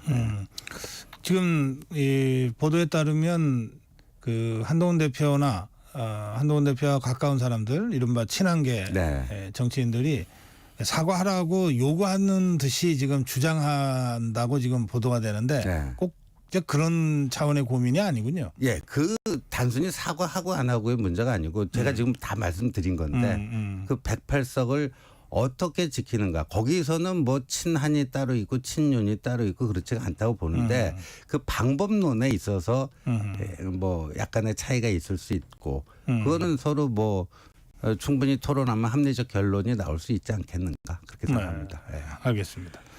그러면 그 한동훈 대표가 윤석열 대통령한테 독대를 지금 여러 차례 요구를 공개적으로 했잖아요. 네. 그것도 그런 이야기를 정말 전략적으로 좀 대화를 나누기 위해서 요청을 한 겁니까? 제가 그 한동훈 대표랑 뭐 이렇게 쭉 소통을 해보면요. 다른 뭐 정책적인 이슈, 이 의료 문제라든가 의료 공백을 어떻게 풀 것인가 정부하고 조금 이제 결이 다른 뭐 그런 아이디어도 있고 생각도 있지만 이 문제에 있어서는 뭐 아주 확고부동하다고 생각합니다. 확고부동한데 아까도 말씀드렸듯이 이제 이거를 어떻게 관리하고 잘 효과적으로 방어해 나갈 것인가 하는 그 방법론에 있어서 조금 인식의 차이는 있을 수 있고 그래도 저는 두 분이 더 만나서 허심탄회한 대화를 하다 보면 네. 좋은 방안이 나올 수 있지 않을까 이렇게 생각합니다. 네. 그 이른바 독대. 네. 독대라는 표현이 저는 좀 마음에 좀 네. 그래요. 근데 하여튼 이게 그럼 현실화 될 거라고 보십니까? 지금 대통령실 분위기로 봐서는 뭐 당분간은 안 될 것 같은 분위기가 자꾸 전달이 되는데요. 네, 뭐 쉽지는 않아 보입니다만 네. 뭐 두 분 사이가 제가 그 요즘 젊은 친구들이 쓰는 사자성어는 깨붓 한다는 거죠. 깨질 듯 하면서 다시 붙고 깨질 듯 하면서 다시 붙고 이게 그래요? 유난관계 사자성어가 깨붓이라고 하니까요. 네. 네. 그래요. 뭐 좀 시간이 걸리더라도 네. 독대는 될 거다. 뭐 독대건 어떤 형태건 간에 두 분의 진솔한 대화와 만남은 뭐 조만간 이루어질 거라고 봅니다. 예, 그런데 사실 좀 이 분위기 좀 좋게 가자고 이루어진 게 지난번 만찬이었잖아요. 네. 근데 만찬 이후에 오히려 분위기가 더 좀 안 좋아졌다고 하는 얘기들이 많아요. 네. 또 거기에 그 우리 신지호 의원도 일조한 것으로 지금 돼 있습니다. 네. 뭐 뺨을 때리고 싶다 그랬습니까? 그거는 뭐 이제 정치인이라는 게 국민의 마음을 또 대변해야 되는 그게 있기 때문에 예. 진짜로 뺨을 때리겠다는 그런 얘기였겠습니까? 이제 심정을 그게 비유적으로 표현한 거고 그 문제는 또 추경호 원내대표 하고의 그거하고는 전혀 다른 건입니다. 아, 그렇죠. 다른 예. 건이고 추경호 원내대표와의 그 일시적인 불편함은 좀 오해로 인한 그 일시적인 소동이었던 것 같아요. 그러니까 이게 아마도 그 보고받는 과정에서 제가 아닌 다른 사람이 한 발언을 마치 제가 한 것처럼 이런 식의 보고를 받으셔서 일시적으로 좀 그런 오해가 있었던 것 같다 이렇게. 그럼 오해는 다 해소됐습니까? 예, 해소 다 됐습니다. 예. 예. 그러면 그 실제 만찬 그 우리 그 신재 의원은 만찬에는 안 참석을 갔습니다. 안 하셨고요. 실제 만찬 분위기가 진짜 그렇게 안 좋았습니까? 아니면 상당히 괜찮았습니까? 이제 확인이 좀 되는 거 아니에요? 여러 사람들의 얘기를 통해서. 뭐 그건 참석자에 따라서 뭐 마음이 조금씩 다르지 않았을까 싶은데. 예. 그래요. 알겠습니다. 그 추경호 원내대표 하고 이 한동훈 대표 사이가 뭐 좀 불편하다. 네. 뭐 그런 얘기들이 많습니다. 지금 정치권에는. 실제는 어떻습니까? 실제 보면요. 그 뭐 며칠 전에도 한동훈 대표가 그 의원총회에 참석하지 않았습니까? 그 추경호 대표의 제안으로 이제 의원총회에 참석을 한 겁니다. 그리고 공식적인 자리, 공개적인 자리에서는 추경호 대표가 그 한동훈 대표를 굉장히 많이 챙깁니다. 실제 재보궐선거 관련해서도 이제 중앙당의 개입을 최소화하는 그리고 그 이제 지방자치선거 본령에 맞게끔 후보 중심의 지역 밀착형 그런 선거운동을 한다. 인천 강화도 그렇고 부산 금정도 그렇고. 근데 거기에 대해서도 추경호 대표가 그렇지만 대표께서 이제 대중적인 인지도와 인기가 있으니까 대표께서 가서 뭔가 선거에 기여하고 그래서 좋은 결과가 나오는 거 이런 것도 꼭 만들어내야 된다. 그런 얘기도 추경호 원내대표가 회의석상에서 하고 그랬습니다. 네. 그러면 한동훈 추경호 투탑, 네. 투탑 이상 없다? 이상이 전혀 없다고 그렇게 얘기할 수 있겠습니까? 근데 뭐 부부관계도 뭐 마찬가지고 뭐 약간의 뭐 좀 이견이나 뭐 일시적인 불편함이 있을 수 있지만 뭐 당을 운영하는 데 있어서 파열음이 날 정도는 아니다. 알겠습니다. 그런데 내일입니까? 내일 윤석열 대통령이 추경호 원내대표 네. 그리고 여당 소속의 국회 상임위원장과 상임위원장이 아닌 경우에는 이제 간사 네. 이 초청해서 만찬을 할 거라는 보도가 있는데 여기 한동훈 대표가 네. 갑니까 안 갑니까? 저는 그 보도 보고 알았고요. 뭐 네. 그 보도가 사실이라면 한동훈 대표는 안 가는 것 같아요. 근데 그러면 그 보도만 가지고 보면 이건 다음 주부터 이제 국정감사가 시작되지 않습니까? 네. 국정감사 전에 이렇게 격려하는 그런 자리라고 봅니다. 국정감사. 과거에도 뭐 보면 국정감사 전에 대통령 원내 지도부 뭐 상임위원장단 그렇죠. 만찬을 했었죠. 예, 과거에도 있었던 격려 거고. 만찬을 예, 이건 국정감사 격려용이라고 봅니다. 그러면 한동훈 대표는 안 가는 게 자연스럽다.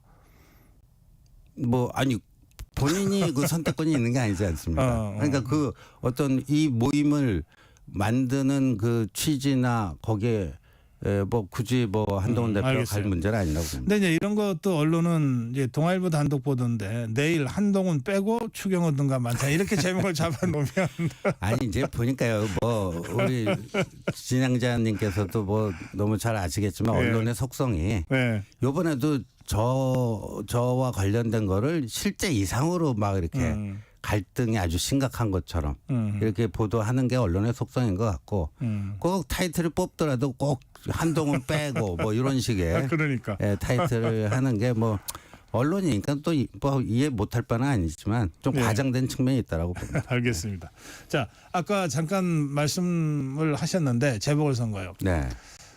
이게 뭐 그렇게 큰 선거는 아닌데 네. 그런데 뭐 정치적 의미를 또 부여하자 그러면 또 그렇죠. 예, 어떻게 보세요? 그러니까 인천 강화와 부산 금정은 전통적인 저희 당 네. 우세 지역 아닙니까? 그러니까 그리고 원래 이제 거기 군수와 구청장이 저희 당 소속이었는데 세상을 그래요. 떠나면서 이제 보궐선거가 발생한 거니까 거기 두 군데 다 지키면 이제 본전이 되는 거죠.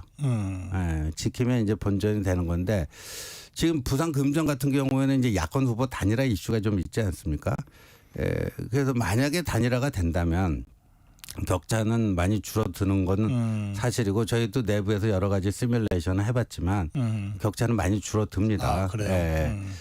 그렇지만 하여간 그리고 또 부산이 대도시다 보니까 중앙정치 이슈에 비교적 민감한 편 아니겠습니까? 그래요. 예, 그래서 요 10월 구청장 선거 12일까지 뽑는 선거라도 구청장 뽑는 선거라도 정치적인 성격이 전혀 없다고는 볼 수는 예, 없고. 그렇죠. 예, 그래서 저 강서구청장 보궐선거도 좀 그렇게 되지 않았습니까? 그래서 그거를 잘 좀 해내야 됩니다.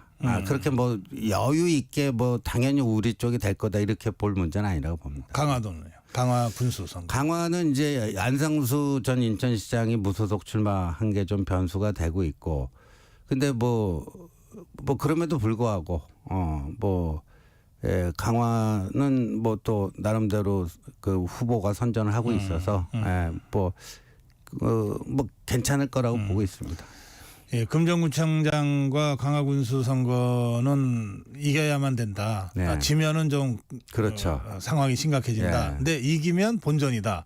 이렇게 무슨 예, 그렇게 봐야 되겠죠. 예. 만약에 지면 어떻게 됩니까? 어느 곳 하나라도 만약에 지게 되면 뭐 당내에서 또 여러 가지 얘기가 나오겠죠. 책임론 바로 나오죠. 예, 책임론 발언 나오고. 예. 그러면은 또 책임 공방 벌이고 그러면 가뜩이나 지금 뭐 국정감사 이제 다음 주에 시작되고 그러는데 적전 분열이 될 수도 있으니까 그런 근데, 점에서라도 예. 아까 108명의 대우를 지키기 위해서라도 이번 선거는 이겨야지만 그 108명의 대우를 또 지켜낼 수 있는 최소한의 그 분위기와 환경이 만들어지지 않겠습니까? 근데 더불어민주당 이재명 대표도 상황은 비슷하거나 아니면 더 절박한 것 같더라고요. 네. 우선 곡성 군수하고 영광 군수 이기면 더불어민주당 입장에서 본전 아니에요. 본전이죠. 만약에 한 군데라도 치면 예. 아주 심각해지는 상황. 그렇죠. 뭐 곡성은 뭐 여론조사상으로 뭐 여유가 좀 있다고 하는데 지금 영광이 어떻게 될지 모르기 때문에 뭐 저희 당 입장에서는 뭐 두 분 다 뭐 비슷한 이재명 대표나 조국 대표나 저희 당 입장에서는 두 분 다 비슷한 느낌의 상대지만 네. 영광 군수 선거는 조국 당 후보가 되는 게 저희들로서는 조금 더 유리한 상황 전개가 되지 않을까. 전국 운영에 있어서. 네. 그래요. 지금 전체적으로 뭐 여론조사 뭐 개별 여론조사는 제가 숫자 인용하지 않겠습니다. 네. 뭐 워낙 많이 나오는 것이고 네. 그래서 또 여론조사 한두 개 가지고 뭘 분석하는 것도 좀 그렇습니다. 대체의 추세는 근데 네. 우리가 이제 알 수 있잖아요. 그렇죠. 대통령 지지율이나 당 지지율이나 한동훈 대표 지지율이 전체적으로 지금 약보합 네. 약간 좀 떨어지거나 아니면은 계속 약한 상태로 네. 지금 옆구름을 하고 있는 이런 상태가 꽤 오랫동안 계속되고 있는 거죠. 네. 이건 이제 어쨌든 돌파하려고 당 차원에서 여러 가지 고민들이 있을 텐데 네. 대통령실은 대통령실 차원에서 네. 그 어떤 그 고민들을 하고 있습니까? 일단 뭐 어제 저 조규용 보건복지부 장관이 전공의 관련해서 처음으로 뭐 사과를 했고요. 어제 또 저녁에 한동훈 대표가 한 언론사 모임에 참석하기로 했다가 급한 사정이 생겨갖고 네. 의료계 인사를 만난 것으로 보여지는데 지금 정부에서도 이제 의료 인력 수급하는 그 추계 기구를 뭐 의료계 그 참여를 통해서 뭐 이제 발족시키려고 하는데 네. 그런 문제 하여간 또 잘 해결하고 그러면은요. 네. 그리고 이제 보궐선거 잘 해내고 그러면 이제 이 반등의 모멘텀이 생기고 108명의 대우를 유지하면서 11월 이재명 1심 판결 이후에 그런 정치 공세도 효과적으로 방어해내고 그러면은 뭔가 이제 새로운 뭐 스테이지로 좀 넘어갈 수 있지 않을까 이렇게 봅니다. 예. 네. 그 이번 주 지난주에 갑자기 터져 나온 것 중에 김건희 여사 공천 개입 네. 의혹이 있어요. 네. 그리고 그 의혹이 계속 제기되다가 결국 김영선 전 의원하고 명태균 씨에 네. 대한 압수수색이 들어갔습니다. 네. 이건 이제 정치자금법 위반이고 그렇죠. 이 두 사람 관계입니다. 이거 네. 김건희 여사는 관계없이 네. 두 사람의 정치자금법 위반 혐의로 압수수색 영장이 들어갔는데 이 상황은 어떻게 보시는지요? 그러니까 그거를 자꾸만 이제 이 뭐 친야 성향의 미디어에서는 자꾸만 김 여사의 공천 개입 사건이다. 공천 개입 사건이 아니고 불법 정치자금 거래 이거 아닙니까? 6,300만 원이 왜 김영선 의원 측으로부터 명태균 씨한테 건너갔는가? 그 6,300만 원 사건에 김건희 여사가 뭐 개입한 요만큼의 흔적도 없잖아요. 그리고 뭐 김건희 여사가 그 김영선 전 의원 거기에 개입을 했다라고 하는데 그건 이제 주장만 있는 거지 뭐 뚜렷한 증거가 나온 건 없기 때문에 일단 그 사건을 부를 때 뭐 공천 개입 사건이라고 부르기에는 아무것도 없다 지금은 그냥 그 불법 정치자금 수수 사건이다 이렇게 봅니다. 예. 이거는 이제 2022년에 네. 있었던 일이고 2024년과 관련해서는 이준석 의원이나 뭐 천하람 의원이 이제 이렇게 또 거론이 되고 그렇죠. 네, 그러던데 그 부분은요. 예. 그 오히려 공천 이번 4월 총선에도 공천 관련된 거는 개혁신당과의 그 7불사 모임. 그거는 뭐 이미 일정한 물증 같은 게 나온 거 아닙니까? 물론 이제 불발 미수로 그쳤지만 그런 그 밀실 공천 거래 그 회동이 있었다라는 것만큼은 분명한 것 같습니다. 그럼 이제 그것도 뭐 김건희 여사 공천 개입 의혹이라기보다는 전혀 완전 개혁신당 예, 공천 그렇죠. 거래 불발 사건 그렇죠. 이렇게 봐야 된다. 그렇죠. 예. 예, 알겠습니다. 예, 마무리 짧게 한 말씀 들을까요? 예, 뭐 지금 저희 당이 여러 가지로 좀 그 뭐 어려운 환경이지만 뭐 하나 둘씩 뭐 실타래를 좀 풀어 갈 수 있다라고 하는 그런 또 뭐 희망과 확신은 또 있습니다. 열심히 해보겠습니다. 예, 오늘 말씀 잘 들었습니다. 국민의힘 신지호 전략기획 부총장이었습니다.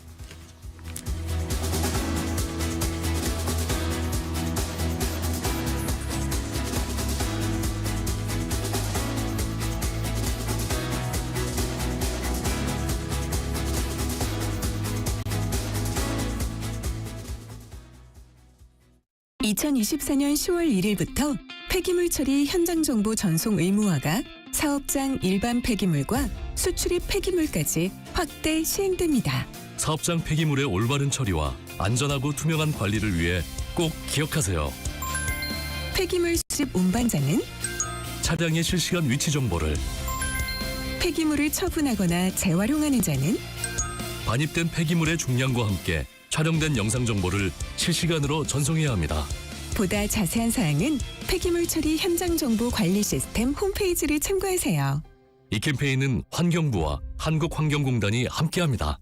잠시 후 8시 반부터 일부 지역국에서는 해당 지역 방송을 보내드립니다. 워렌 버핏은 가치 투자, 필립 피셔는 성장주 투자, 피터 린치는 장기 투자. 방법은 달라도 목표는 하나. 성기영의 경제쇼가 성공의 길로 안내합니다. 깊이 있게, 명쾌하게, 지금 이 시대 경제에 관한 모든 것을 알려드립니다. 평일 오후 4시 5분 성기영의 경제쇼와 함께하십시오.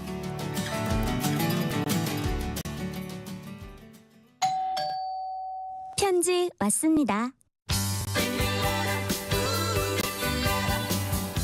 퇴근길 지친 당신에게 힘이 되는 뉴스를 전해드립니다. 매일 저녁 5시 5분 당신과 함께 읽는 세상 이야기 KBS 1라디오 뉴스레터 K. 지금 시각은 8시 30분입니다. KBS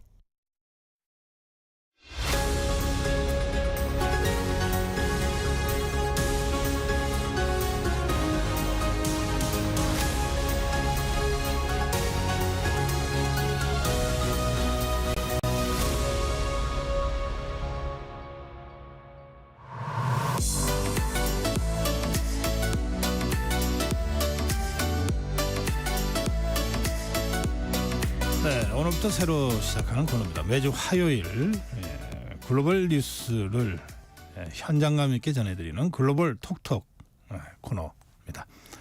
앞으로 여러분들에게 국제 상황을 정말 알기 쉽고 현장감 있게 설명해 주실 KBS 국제부 김양순 기자 모시겠습니다. 김 기자 어서 오세요. 네, 안녕하세요. 잘 부탁드립니다. 제가 잘 부탁드려야 되는데. 자, 오늘 아무래도 중동 상황을 좀 짚어주셔야 될 것 같아요. 이스라엘이 지금 레바논을 좀 공격하고 있는 그 상황이요. 이게 헤즈볼라를 노린 공습인데 수도 베이루트까지 지금 확대되고 있는 이 상황, 좀 현재 상황 어떤지 좀 정리해 주십시오. 네, 이스라엘군이 아마 주말 동안에 이제 국경에 계속 병력을 집결시키고 있다, 탱크도 가고 있다 이런 보도들 많이 보셨을 거예요. 그래서 공습은 계속 하고 있었어요. 공습을 하고 있는데 이제 그라운드 즉 지상전이 시작되느냐 마느냐가 이제 관전 포인트였는데 어제 밤에 이스라엘군이 이제 그 전날부터 계속 밤새 공습을 퍼붓다가 이제 병력을 일부 특수 부대를 넣었다라는 보도가 나오고 있습니다. 네. 그래서 이스라엘군이 이제 일부 승인을 해서 이제 지휘관이 승인을 해서 안에 특수부대가 들어가서 작전을 지금 처리하고 있는 걸로 알려지고 있는데요. 레바논 군의 움직임을 보면은 레바논 군이 접경지에서 지금 철수를 하고 있어요. 이거는 이제 헤즈볼라하고 이스라엘군이 교전을 하고 있는데 이스라엘군이 넘어 들어왔다. 지금 빈계점을 넘어 들어왔다라는 얘기거든요.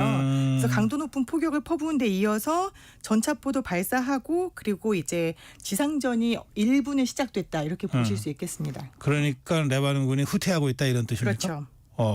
그러면 이제 지금까지는 이제 공습이고 미사일 쏘면은 요격하고 뭐 그런 거였는데 이제 지상전까지 공중전 더하기 지상전까지 지금 전개가 되고 있다.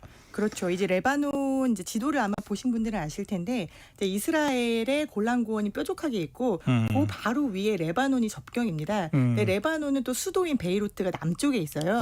그러다 보니까 가깝네요. 이스라엘과 국경을 마주하고 있는 곳에 베이루트 즉 수도가 있는 거예요. 지금 수도를 폭격했다라고 하면은 시민분들이 많이 놀랐을 텐데 이게 워낙에 수도가 남쪽에 있다 보니까 이스라엘이 진군을 하고 공습을 하면은 무조건 베이루트에 떨어지게 돼 있습니다. 그래서 이제 수도 베이루트를 공습했다. 라고 얘기가 되는 건데요. 이제 2006년에 이스라엘이 레바논을 공습을 하고 쳐들어갔었습니다. 그때 이제 이스라엘이 지고 나왔었죠. 그런데 2006년 이후 18년 만에 수도 베이루트 레바논에 이스라엘이 직접적으로 포격을 가하고 일부 지상전도 시작되고 있다라고 지금 이야기가 나오는 건데요. 이 전쟁이 지금 어느 정도 길어질 것이냐. 네. 그리고 이게 왜 헤즈볼라를 격퇴하는데 레바논 안쪽으로 계속 들어가는 것이냐. 그리고 레바논을 정말 전면적으로 얘들이 칠 것이냐. 이스라엘이? 이스라엘이 이런 궁금증들이 지금 계속 이어지고 있는데 이스라엘이 워낙 이번 정보전에서 정보를 딱 가로막고 미국하고도 소통을 잘 안 하고 있고 어디까지 할 건지도 얘기를 안 하고 있어서 이게 정말 어디까지 번질 것이냐라고 분석들이 많이 나오고 있습니다. 대개 외신 기자들은 미국 쪽에서 취재를 할 텐데 이스라엘에 직접 취재하기엔 좀 어렵습니까? 아닙니다. 이스라엘은 공보가 굉장히 잘 돼 있어가지고요.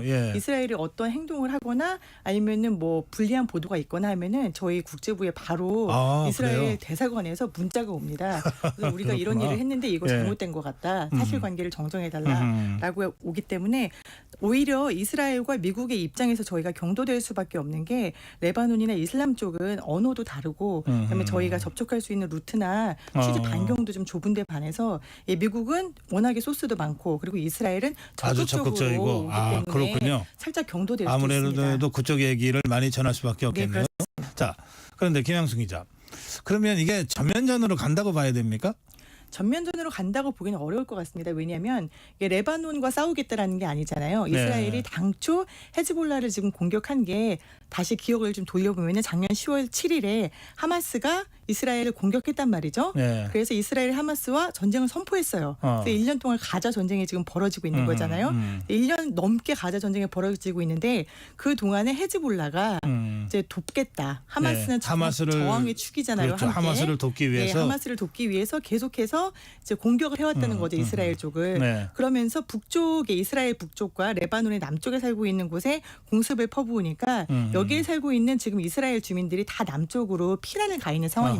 예. 그래서 이스라엘이 이 전쟁을 시작한 이유는 북쪽에 살고 있던 우리 주민들을 다시 그 자리에 돌려놔야겠다. 그러기 위해서는 헤즈볼라를 격퇴해야 된다라고 해서 이 전쟁을 시작한 거고 늘 전쟁은 명분이 중요한데 이스라엘로서는 이거 헤즈볼라가 먼저 우리를 공격했어. 우리는 1년 동안 참았고 이제 하마스가 대충 정리가 돼가니까 우리 주민들을 돌려보내야겠어라는 명분을 쌓은 거거든요. 그럼 그래서 하마스와의 전쟁 계속되고 있고 헤즈볼라와의 전쟁도 지금 치열하게 진행되고 있는데 저 남쪽에서 또 후티 반군하고도 지금 전쟁을 이스라엘이 하고 있잖아요. 이 후티 반군은 왜 이러는 거예요?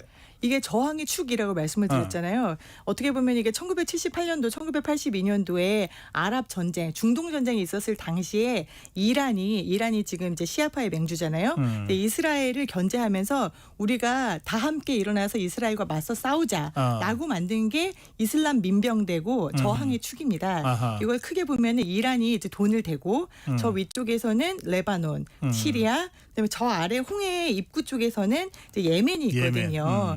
그러다 보니까 이스라엘로서는 사방이 적입니다. 사실 사방이 적인데 지금 저항의 축으로 가장 세게 싸웠던 게 하마스. 그건 팔레스타인 사람들로 이루어져 있죠. 네. 그다음에 레바논, 헤즈볼라 지금 전쟁을 하고 있어요. 그다음에 이제 후티는 예멘 저 밑에 있는데 주로 홍해에서 들어오는 상선들의 포격을 많이 했었잖아요. 이 세 개의 집단을 상대로 근데 이 세 개가 모두 국가는 아니거든요. 그냥 이제 어떻게 보면은 무장 정파 혹은 병력입니다. 네. 이 세 개의 병력을 저항의 축이라고 부르는데 이 저항의 축을 상대로 세 개의 전쟁을 한꺼번에 벌이고 있는 겁니다. 자, 그렇다면은 이제 여기서의 핵심은 얘들을 만든 즉 저항의 축에 돈을 대고 전쟁 기술을 맹주인. 가르치고 맹주인 이란이 이란이 참전할 것이냐라는 부분이 될 것 같습니다. 이스라엘 입장에서는 그냥 이란과 그냥 이 맞짱 떠서 그냥 승부를 빨리 내고 싶은 욕심도 있겠네요. 지금 이란에서 생각하고 있는 게 그런 것 같습니다. 이란이 상당히 신중하거든요. 네. 그래서 지금 이란 입장에서는 이스라엘이 막 전선을 벌리면서 지금 들어와 이렇게 하고 있는 것 같단 말이죠. 네, 들어와 하고 있는데 여기서 내가 이거를 물면 미끼를 무는 게 아닌가라는 고민을 하고 있다는 분석도 좀 나오고 있습니다. 만약에 이스라엘과 이란이 전쟁을 진짜 본격적으로 하게 되면 그러면 미국이 지금과 같은 좀 소극적인 태도를 계속 유지하기는 어렵겠네요. 이란이 참전하게 되면은 그거는 정말로 약간 3차 세계대전이 될 수도 있다라는 분석까지 나오고 있어요. 왜냐하면 이게 마지막으로 1978년에 4차 중동 전쟁이 있었을 때 그때는 미국과 소련이 참전하지 않았었거든요. 그렇기 때문에 아랍 반도의 중동 전쟁으로 끝났는데 이번에 이란이 참전을 하게 되고 여기에 만약에 러시아가 무기를 댄다거나 뭐 이런 식으로 개입을 하게 된다면은 또 미국이 가만히 있을 수 없는 상황이 되거든요. 하지만 지금 이제 미국이 대선을 앞두고 있잖아요. 그렇기 때문에 당장 이게 중동 전쟁으로 크게 비화될 가능성은 좀 낮다라고 미국에서는 보고 있습니다. 알겠습니다. 자, 이제 전체적으로 지금 상당히 복잡하지만 아주 일목요연하게 우리 김양순 기자가 설명을 해주셨는데 이제 그런 상태에서 이제 헤즈볼라와 지금 이제 사실은 이제 전쟁이 지금 벌어지고 있는데 나스랄라요? 이 나스랄라 지도부가 완전히 붕괴가 된 건 사실 확인이 된 겁니까? 그렇죠. 나스랄라라는 인물 자체가 굉장히 신화적인 인물이거든요. 네. 78년도에 이란이 헤즈볼라를 만들 때부터 키워왔던 사람이고 그 주변의 저항의 축, 뭐 예멘, 시리아 이런 각국의 신화적인 인물이어서 각국의 강의도 많이 다녔던 걸로 알려져 있습니다. 가서 나는 아버지 같고 롤모델 같은 존재다라고 본인도 알고 있었는데 30년 넘게 이 헤즈볼라의 얼굴이고 심장이고 두뇌였던 사람이 지금 사망을 하니까 헤즈볼라는 약간 당황을 하고 있어요. 물론 이틀 만에 이제 숨진 지 이틀 만에 어제 하심 사피에딘이라고 나스랄라의 사촌을 이제 다시 헤즈볼라의 수장으로 임명을 하고 전열을 가다듬고는 있습니다. 그러면서 이제 헤즈볼라의 새 수장이 어제 메시지도 냈어요. 이 공격, 즉 이스라엘의 이번 공격은 확실한 처벌과 보복을 받게 될 거고 이 처벌은 전능하신 신의 뜻에 따라서 확실하게 다가올 거다라고 얘기를 했습니다. 하지만 헤즈볼라가 천명하고 또 메시지를 낸 거에 비해서 상당히 많이 괴멸됐다라는 평가가 나오고 있어서 특히 삐삐 사태도 있었잖아요. 예. 무선 호출기가 한꺼번에 수천 대가 폭발하면서 지도부가 굉장히 많이 괴멸됐거든요. 네. 그러다 보니까 이게 저항의 축에서 헤즈볼라가 핵심이었는데 헤즈볼라가 괴멸되고 나면은 여기서 제대로 지금 얼마나 반격할 수 있을까 이런 의문이 좀 들고 있습니다. 이 전쟁에서 지휘부가 붕괴되는 것은 사실 뭐 결정적인 거라고 봐야 되는데 지금 지휘부가 붕괴돼 버린 상황이잖아요. 이 나스랄라를 비롯한 헤즈볼라 지휘부를 완전히 다 폭살해버린 이 이스라엘의 공격이 뭐 굉장히 위력이 이제 입증이 된 셈인데 글쎄요. 어떤 전문가는 그 상황을 보면서 김정은이 제일 겁이 많이 났을 거다 뭐 이런 얘기까지도 합니다. 그 이스라엘의 공격에 대해서 어떻게 평가들 하십니까? 이스라엘이 이번에 공격이 두 가지 측면인데요. 하나는 정보전이죠. 이게 저 벙커 깊숙이 들어가서 회의를 하고 있는 그 순간을 포착해냈다. 이거는 이제 내부에 굉장히 가까운 곳에 정보원이 붙어 있지 않으면은 불가능한 일인데 그 정보를 일단 입수를 했다라는 부분에서 굉장히 높은 평가를 받고 있고요. 두 번째는 말씀하신 대로 벙커에 있었단 말이죠. 지하 7층에서 8층 깊이에 벙커에 있었는데 벙커 버스터라는 폭탄을 투하를 합니다. 이 폭탄의 위력이 어느 정도냐면은 지하 7층에서 20층까지도 뚫고 들어가서 그 안에 있는 사람을 폭사시킬 수 있을 정도거든요. 그러니까 밖에서 터지는 게 아니라 그렇죠. 뚫고 들어가서 건물 안에서 터지는. 그렇죠. 이 벙커를 괴멸시킬 수 있다는 건 상당한 성능인데 이번에 발견된 나스랄라의 시신에 또 외상이 전혀 없었다고 합니다. 아하. 그렇다고 하면은 여기 그 주변에서 폭탄이 터졌을 때 그 압력으로 인해서 사망을 했다라고 지금 분석이 나오고 있거든요. 예. 벙커 버스트의 위력이 대단한 건데 사람이 죽고 사는 문제이기 때문에 쉽게 얘기할 수는 없겠습니다만 무기가 많이 발전한 것 같습니다. 알겠습니다. 자, 지금 굉장히 뜨거워지고 있는데 이 상황은 앞으로도 계속 저희들이 점검해서 전해드리도록 하겠습니다. 자, 다음 소식도 짧게라도 좀 전해드려야 되겠습니다. 일본의 차기 총리 오늘 이제 취임하죠. 네, 맞습니다. 네. 이시바 시게루의 전 간사장 이번에 총재 선거 5번 도전 끝에 승리했는데 제일 궁금하신 거는 한국과 앞으로 관계 어떻게 할 거냐잖아요. 이분이 이시바 간사장이자 이제 새로운 총재가 되시는 분이 쓴 책을 보면은 가해자가 잊어도 피해자는 잊지 않는다라고 해서 가해자로서의 역사를 직시해야 된다라는 문장들이 많이 나오고 있습니다. 합병이 얼마나 상대국 국민의 자존심과 정체성에 상처를 줬는지에 대한 이해 없이는 한일 간의 진실한 신뢰관계를 구축할 수 없다. 그리고 양국이 허심탄회하게 대화하고 영토, 위안부, 징용 같은 주장의 차이가 있고 과제도 많지만 역사 인식의 차이가 있다는 거는 부정할 수 없는 사실이다. 그리고 일본이 패전 후에 전쟁 책임을 정면에서 직시하지 않았던 게 많은 문제의 근원이다라고 얘기했습니다.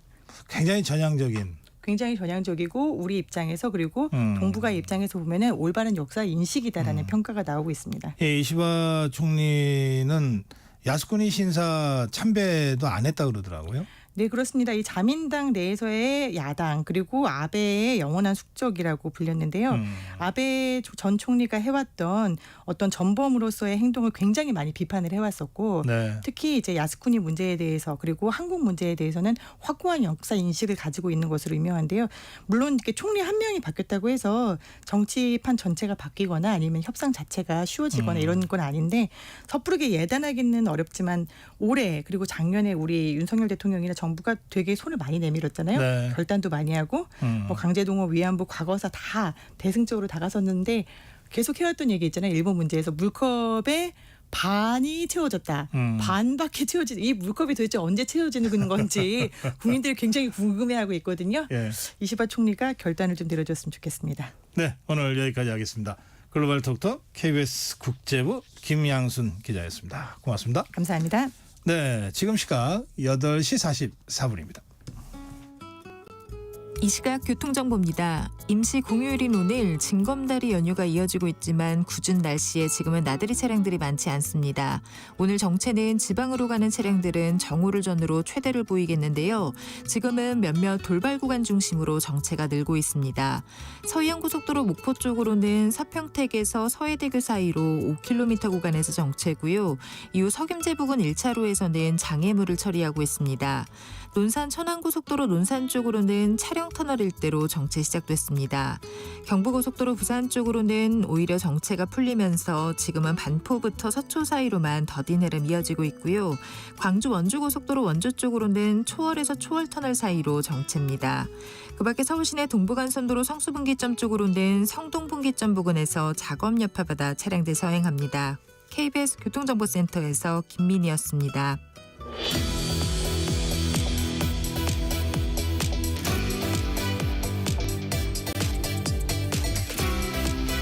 네, 이제 북한이 쓰레기 풍선을 넉 달 넘게 지금 날려보내고 있습니다. 곳곳에서 피해가 잇따르고 있는데요.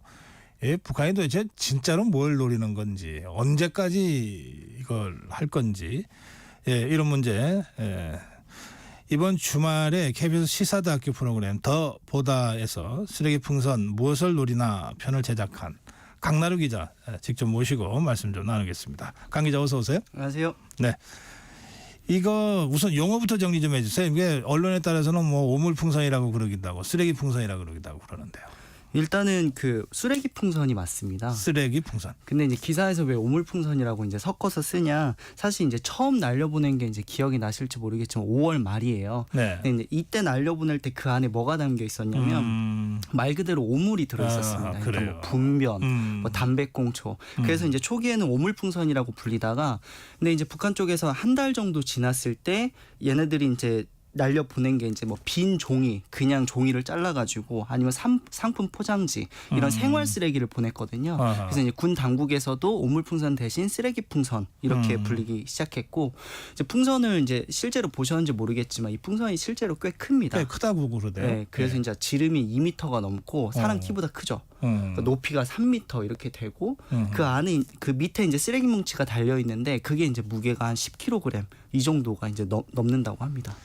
그게 뭐 풍선에 매달려서 천천히 낙하를 하겠지만 네네.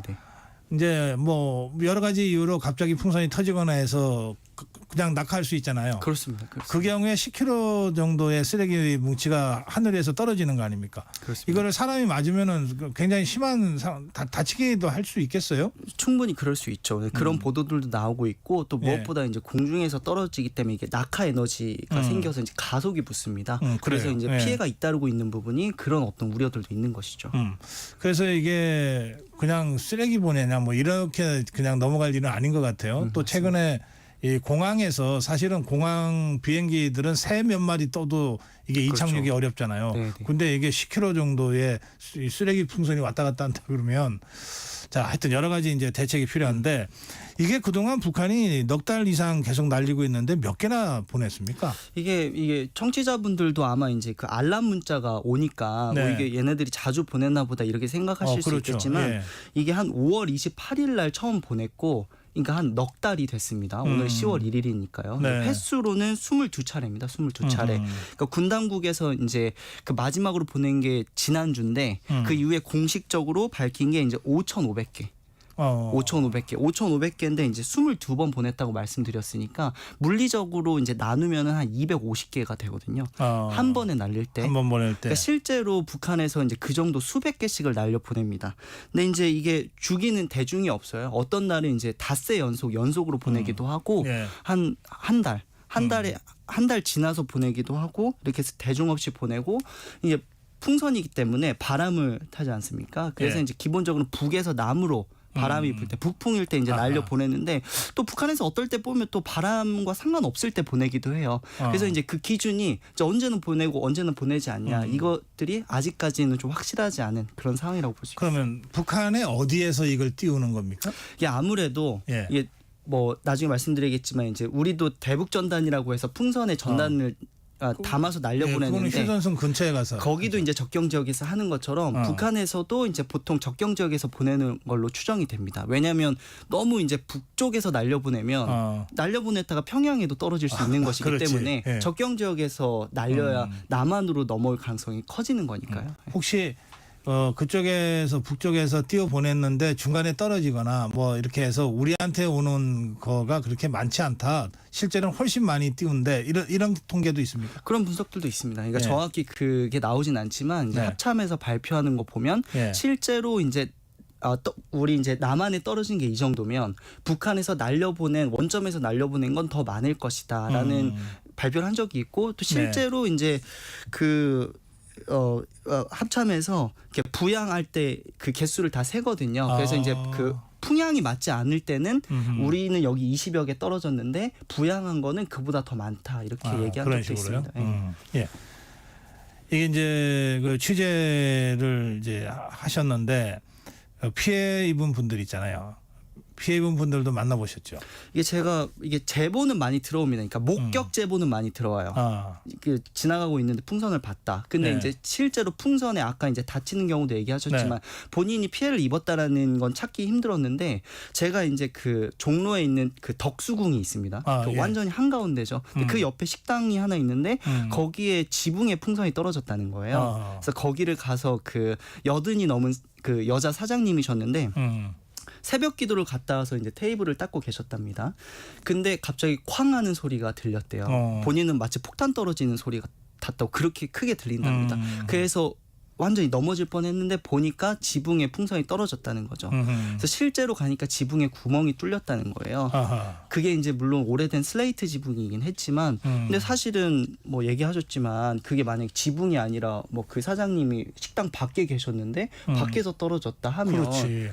슬레이트 지붕이 구멍이 날 정도면 그러니까요. 그래서 저도 이게 풍선이라는 게 정말 이게 그 파괴력이 꽤 클 수 있겠구나. 낙하하니까 그런 생각을 할 수 있었던 계기였습니다. 실제 맞으신 분 혹시 못 만나요? 이게 저는 만나진 못했고 근데 최근 들어 2건 정도 좀 보도가 나오고 있습니다. 근데 이렇게 직접 머리 위에 떨어졌다기보다는 거기에 쓰레기가 담겨 있으니까 그 쓰레기 조각이 조금 몸으로 떨어졌는데 놀라서 넘어졌다든지 그런 식으로 그렇군요. 불났다는 뉴스 제가 몇 번 전해드린 기억이 있거든요. 그러십니까? 그게 이제 풍선인데 왜 불나지 이렇게 생각하실 수 있으실 것 같은데 이게 풍선에 보면 풍선이 있고 그 밑에 쓰레기 뭉치가 있는데 거기에 타이머가 달려 있습니다. 그 북한이 왜 타이머를 달려서 보내냐면 시간을 맞춰놓고 보내는 거예요. 그럼 풍선이 타이머 시간이 되면 공중에서 터지지 않습니까? 그러면 그 안에 있는 내용물이 공중에서 그 비산이라고 하는데 공중에 터지는 거죠.